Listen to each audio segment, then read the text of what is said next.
Dans l'épisode précédent, nous avons aménagé la première pièce principale, recouvert le plafond, construit un mur de briques derrière lequel se trouvera la future salle de bain et décoré les panneaux muraux.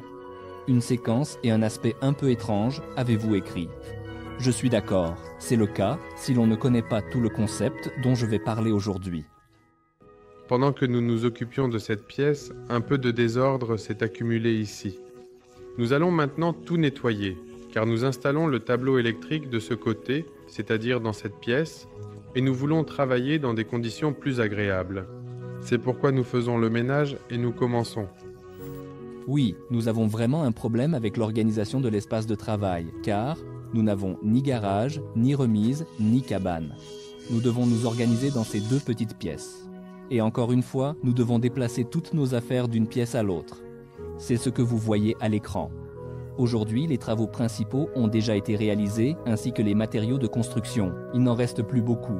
L'outil occupe la place principale. Nous avons décidé d'organiser un espace de stockage pour lui, et cette pièce servira temporairement d'atelier pendant que nous terminons la première pièce. Mais quand ce sera le tour de cette pièce, nous devrons à nouveau réfléchir à où déplacer toutes nos affaires. Comme vous pouvez le voir, dehors, c'est déjà la fin de l'automne. Et pour que le travail ne s'arrête pas en hiver, nous préparons progressivement la maison pour le chauffage. Et nous prévoyons de consacrer tout l'hiver à la finition intérieure. Dans l'épisode précédent, nous avons construit ce mur en briques anciennes. À mon avis, elles s'intègrent parfaitement ici. Et maintenant, il ne reste plus qu'à fixer ce résultat. Nous allons recouvrir notre maçonnerie de briques avec un vernis mat. Pour cela, nous la passons en revue, nettoyons les excès de béton. Nous soufflons et appliquons le vernis. À ce stade, nous devons principalement nettoyer les briques, enlever le béton qui s'est déposé lors de la pose. Il est également très important d'enlever la couche de suie, car sur de telles briques noires, le vernis ne tiendra pas bien. Pour cela, nous avons pris une meuleuse, une brosse en nylon et Andriuka. Comme vous vous en souvenez, nous avons démonté un vieux poêle et obtenu une certaine quantité de briques anciennes. C'est justement avec celle-ci que notre mur est fait. Et c'est très symbolique. La brique est restée dans la même maison, pratiquement au même endroit, et elle nous servira encore longtemps. Cette brique a été fabriquée quelque part dans la région. Et ce n'est pas une histoire d'usine, mais artisanale. Il y a déjà 170 ans, les premiers règlements et règles sont apparus. Voici, par exemple, une règle pour une fabrication uniforme et solide de la brique du 24 janvier 1847. La brique est une pierre artificielle, fabriquées à partir d'argile, et puisque la brique est une pierre, les artisans qui construisent avec des briques sont justement appelés maçons. S'il n'y avait pas de production centrale de matériaux de construction, les paysans le fabriquaient eux-mêmes à proximité du village, là où il était nécessaire. Et ce, pendant le temps libre des travaux des champs, la brique crue. La brique non cuite était principalement préparée au printemps et en automne, et sa cuisson avait lieu de juin à septembre. Bien sûr, toute argile ne convient pas à la fabrication de briques. L'argile grasse et visqueuse se rétracte et se déforme sous l'effet de la chaleur. L'argile limoneuse rend la brique friable. La matière première appropriée doit contenir du sable et ne pas être trop collante. Il semble que nous l'ayons trouvée, une telle brique faite d'argile appropriée qu'il ne reste plus qu'à recouvrir de vernis mat et à profiter de cette pierre, avec une histoire de plusieurs années encore. Dans l'épisode précédent, nous avons posé ce type de carrelage, sur l'espace où la cuisine sera installée. Maintenant que la surface principale est posée et que le carrelage est solidement en place, nous ajoutons les touches finales. Tout d'abord, nous mesurons les éléments manquants. Nous prenons les dernières tuiles et les coupons à la taille.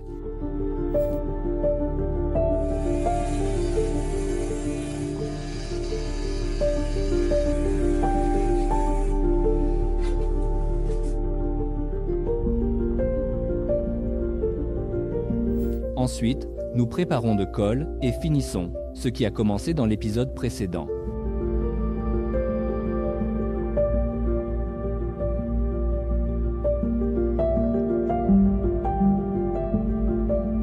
Il ne reste plus qu'à s'occuper des joints. Pour cela, nous avons pris ce joint brun, l'avons saupoudré, ajouté de l'eau, mélangé, et commencé à frotter.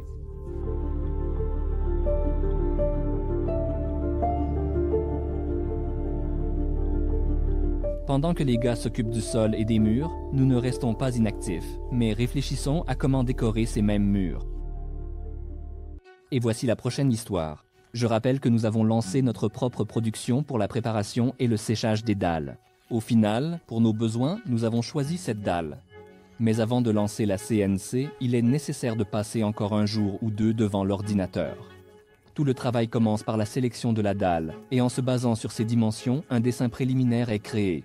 Tout comme le faisaient et continuent de le faire manuellement les maîtres ébénistes. Mais dans notre cas, ce travail sera effectué par la CNC, et pour cela, une forme volumétrique créée dans un éditeur 3D est nécessaire. C'est pourquoi, pour simplifier le travail, sa correction en cours de processus et son approbation, nous créons un dessin, mais pas un dessin ordinaire. C'est une carte des hauteurs. De la couleur sombre à la couleur claire, la hauteur se forme, selon laquelle l'éditeur 3D doit s'orienter et placer les points dans l'espace 3D. Ainsi, une image volumétrique se forme déjà, mais elle n'est pas encore terminée. Et elle nécessite des ajustements par le biais de la sculpture. Quelques coups de stylet numérique ou 8,5 heures de travail. Et nous avons un modèle 3D à haute résolution pour la CNC.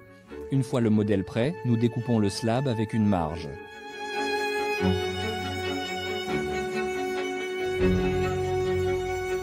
Et nous commençons à le calibrer. Ici, nous avons délibérément choisi un exemplaire avec le plus de fissures possible. Un peu de patience et vous pourrez comprendre notre idée de manière concrète.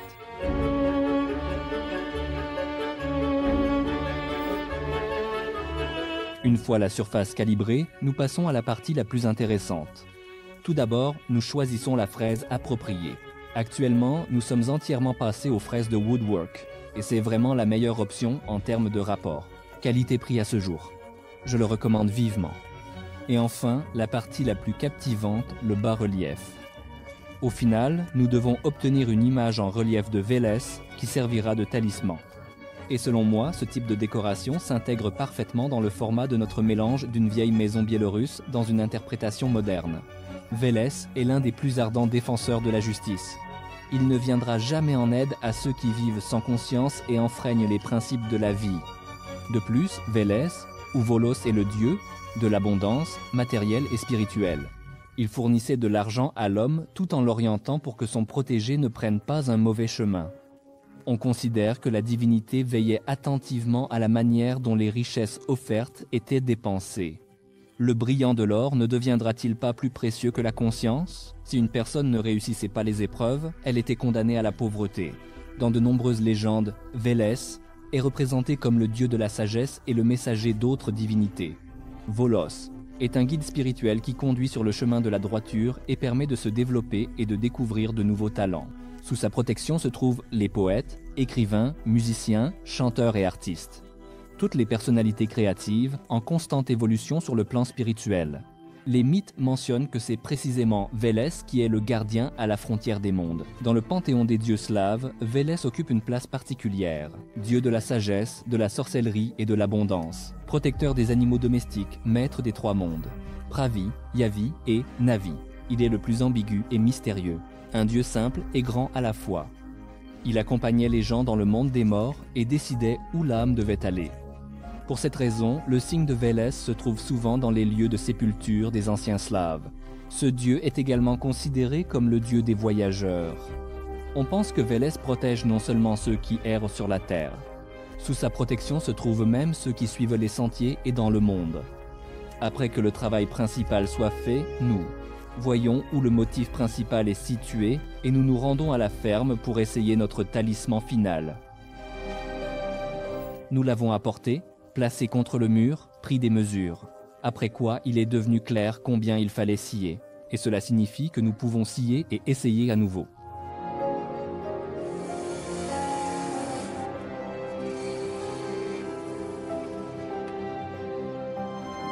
Finalement, la composition ressemblera à ceci. Mais, avant l'installation, il est encore nécessaire de le vernir. Nous remettons donc Vélez dans la voiture et nous nous rendons à l'atelier.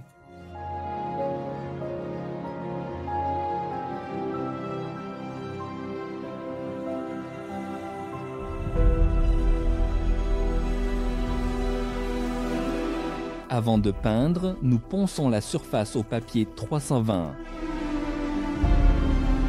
Nous soufflons et enfin, nous terminons ce travail avec un vernis mat.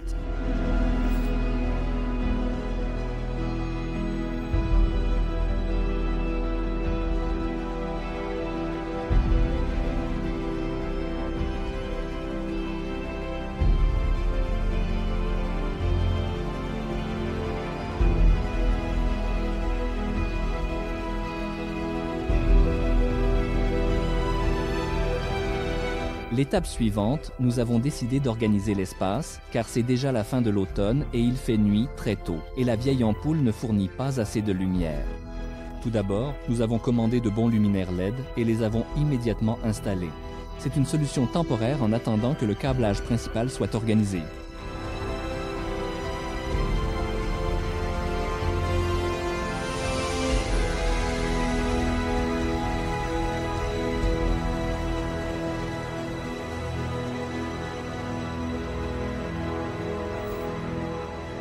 Voilà, c'est tout de suite mieux.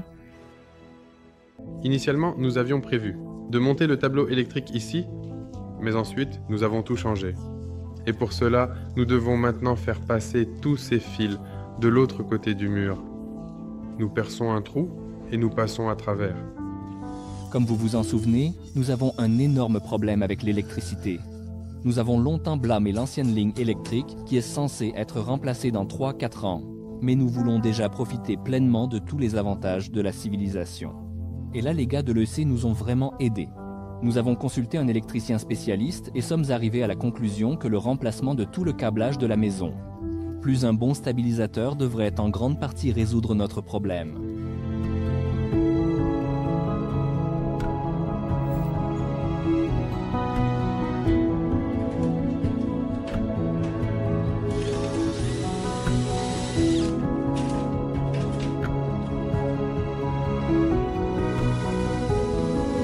Bien sûr, nous n'avons pas choisi cette option par hasard. La marque EEC nous est familière depuis longtemps. Des stabilisateurs sont installés sur nos machines laser et marchent bien depuis des années. Et comme EEC est un fabricant russe, il n'y a pas de problème de disponibilité et de livraison. Aucun. Nous avons installé nos tableaux de distribution. Et il ne nous reste plus qu'à installer notre stabilisateur. Tension. Il a du poids, il est lourd, solide. Aucune fixation n'est incluse dans le kit, car il est au sol, posé sur de petits pieds. Mais nous devons le suspendre car nous allons poser du carrelage et aménager l'espace et il nous gênera au sol. C'est pourquoi nous avons fabriqué ces fixations. Nous les nettoyons, les peignons et les installons maintenant.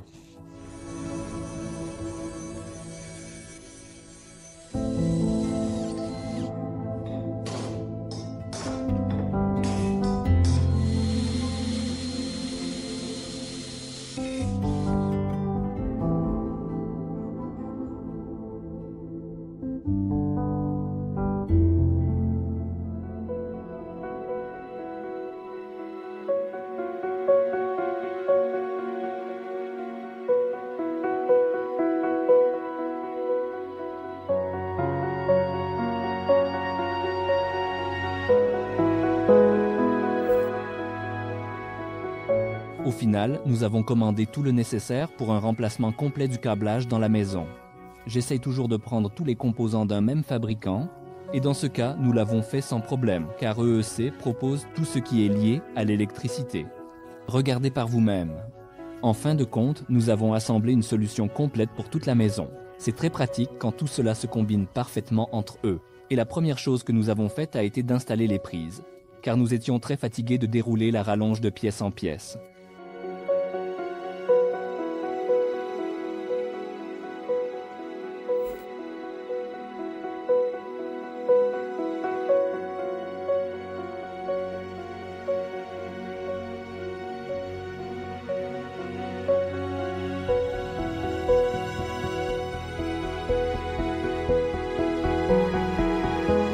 Ici, tout est très simple, puisque les prises sont extérieures, le câblage sera le même.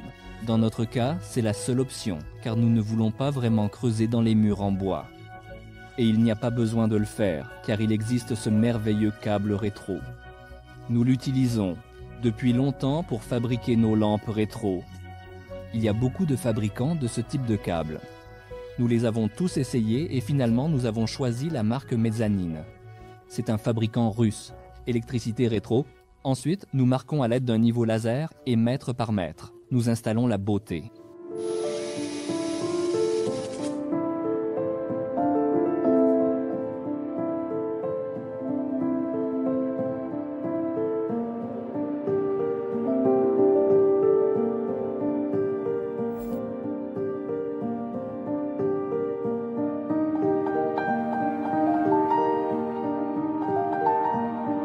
nous avons terminé le câblage de toutes nos prises pour le lave-vaisselle, les réfrigérateurs.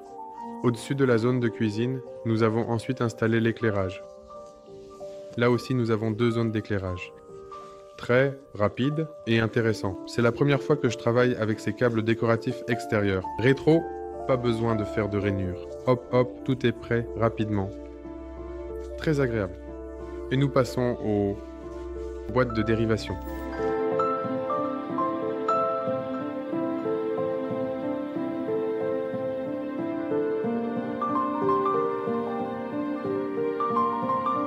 Au final, en une seule journée, nous avons réussi à faire tout le câblage. À la fin, nous connectons les interrupteurs d'éclairage et nous pouvons avancer.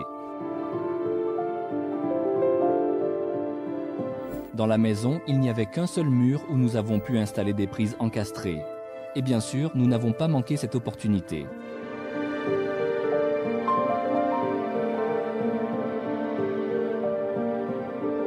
Nous avons terminé l'assemblage des boîtes de dérivation, connecter tous nos éléments de prise, interrupteurs. Nous allons commencer l'assemblage du tableau de dérivation. La majorité des câbles y est déjà.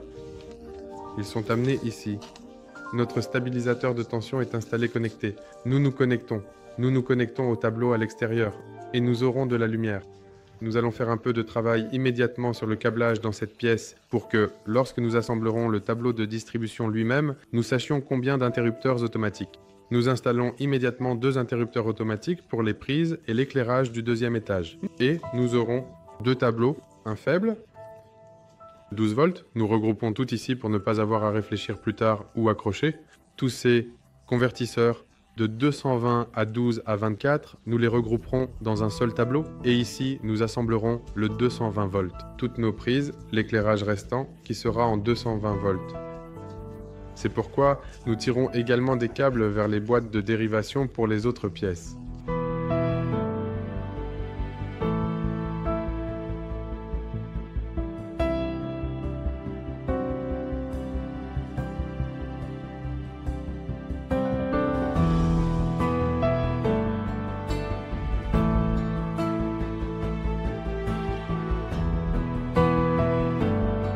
Au final, nous avons utilisé l'équipement modulaire des séries Cara et Arma. Le tableau métallique s'appelle Titan 5. Et ici, nous mettons un pouce en l'air et un egg. La qualité est, comme toujours, au top. Et surtout, tout cela à des prix abordables. Nous recommandons vivement. Nous avons encore plusieurs pièces à venir. Et dans un avenir proche, nous vous présenterons certainement leurs nouveautés et outils manuels.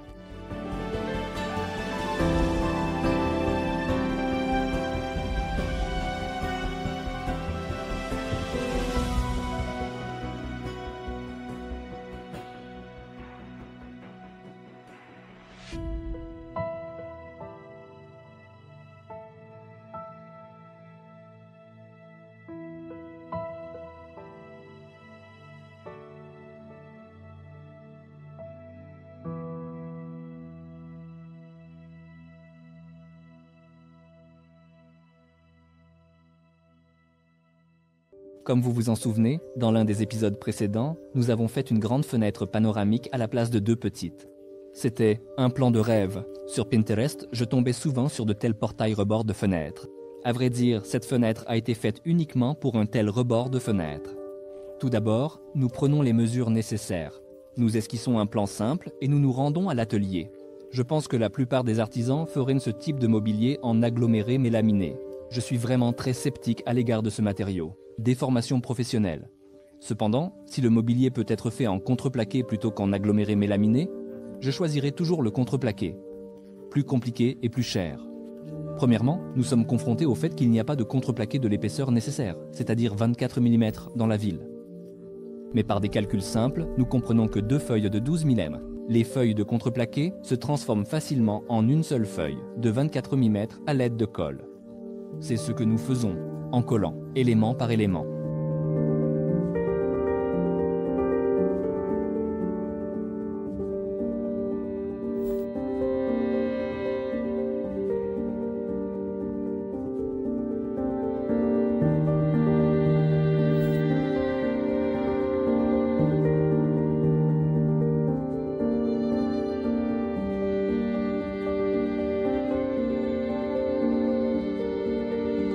Nous avons terminé le collage et le ponçage de tous les éléments de la partie inférieure de l'armoire. Nous aurons ici beaucoup d'étagères et pour ne pas perdre de temps à marquer chacune, nous avons découpé un petit gabarit, ou plutôt deux. Il est utilisé pour le marquage. Maintenant, pour le perçage, il nous sera utile, et plus tard pour l'assemblage. Pour positionner précisément nos éléments verticaux, nous commençons l'assemblage. Mais, ensuite, tout se passe comme sur des roulettes. Ces gabarits simplifient vraiment la vie et le meuble s'assemble comme un jeu de Lego.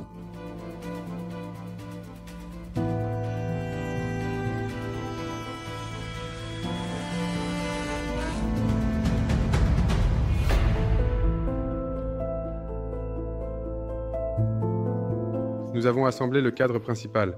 Et maintenant, nous devons installer les étagères ici. Nous allons monter les étagères, monter sur ceci, soutien. Et pour ne pas perdre trop de temps sur le marquage et le perçage, nous avons fabriqué un gabarit fixe. Nous avons décidé de ne pas fixer les étagères pour la simple raison qu'au cours de l'utilisation, il pourrait être nécessaire d'avoir plus ou moins de capacité ou de modifier la hauteur d'une étagère. Et donc cela sera possible de changer si on ne les fixe pas définitivement. Au final, nous avons obtenu un constructeur universel qui est en principe adapté aux modifications et ajouts. Je pense que beaucoup auront des questions sur le contreplaqué ou plutôt sur sa qualité. C'était justement l'idée. Nous avons choisi un contreplaqué avec des nœuds et des défauts pour que notre portail s'intègre dans le concept général d'une vieille maison forestière confortable. C'est exactement ce qui s'est passé.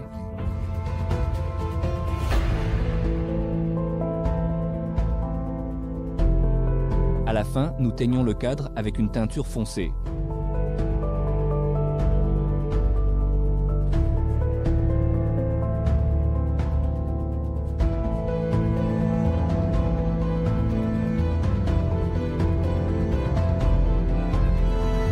Puis nous protégeons le revêtement avec huile.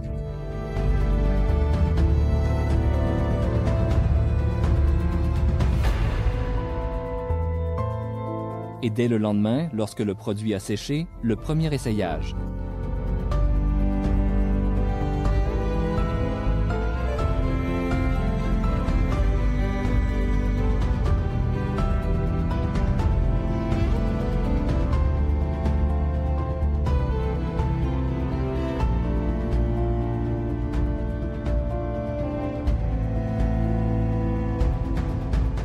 Nous avons dressé la liste de tous les produits de moulure dont nous avions besoin. Nous avons acheté une planche de chêne non ébarbée comme celle-ci.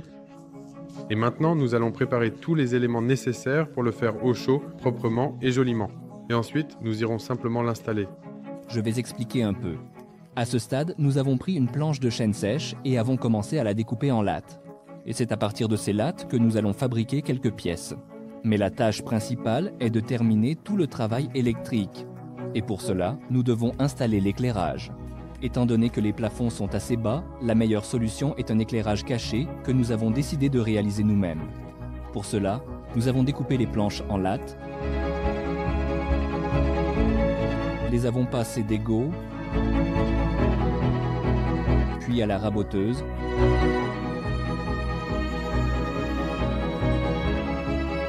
les avons apprêtées et peintes,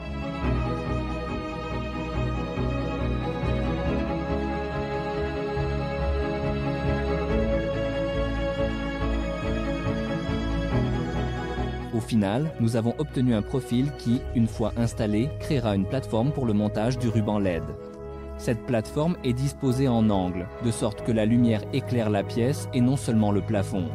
Il ne reste plus qu'à faire le plus simple. Tout d'abord, nous fixons le profil en bois aux poutres du plafond. L'étape suivante consiste à découper le profil en aluminium, à insérer dans le profil en bois.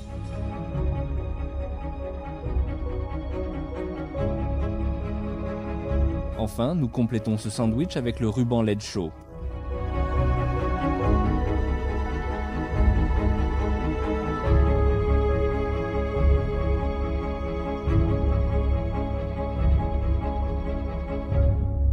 Il est maintenant temps de revenir à notre mur étrange. Je pense que notre idée va devenir un peu plus claire maintenant. Tout d'abord, nous ajustons le matériau pour les embrasures. Nous avons mesuré, coupé à la taille et peint. Pour l'installation, nous utiliserons un cloueur. Et ici, nous nous empressons de nous vanter de notre nouvelle acquisition. Nous en avions assez de transporter le compresseur de l'atelier à chaque fois. Et nous avons décidé d'acheter un compresseur séparé qui restera sur le chantier jusqu'à la fin des travaux. Voici un beau modèle de chez Resanta.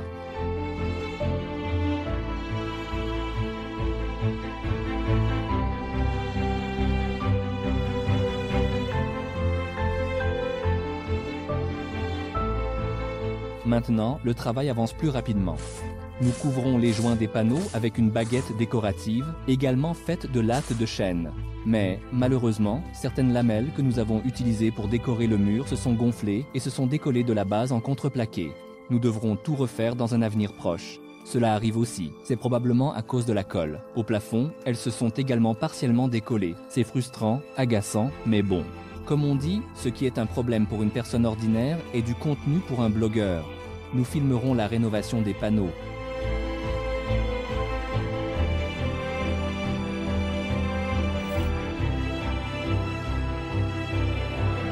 À la base de notre talisman, nous installons soigneusement des supports réglables pour le mettre précisément au niveau et à la hauteur nécessaire.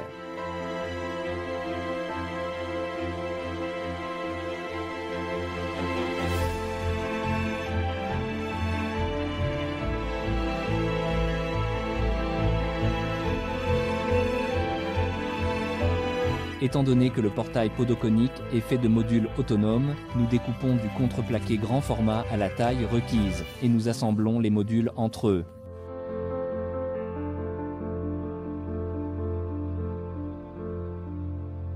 Et au final, nous obtenons ce résultat. La maison se transforme peu à peu en un logement confortable. Nous aimerions beaucoup passer le nouvel an ici. Ce que cela donnera, les 2 prochains mois le montreront. Merci à vous pour votre visionnage et que votre hache soit bienveillante.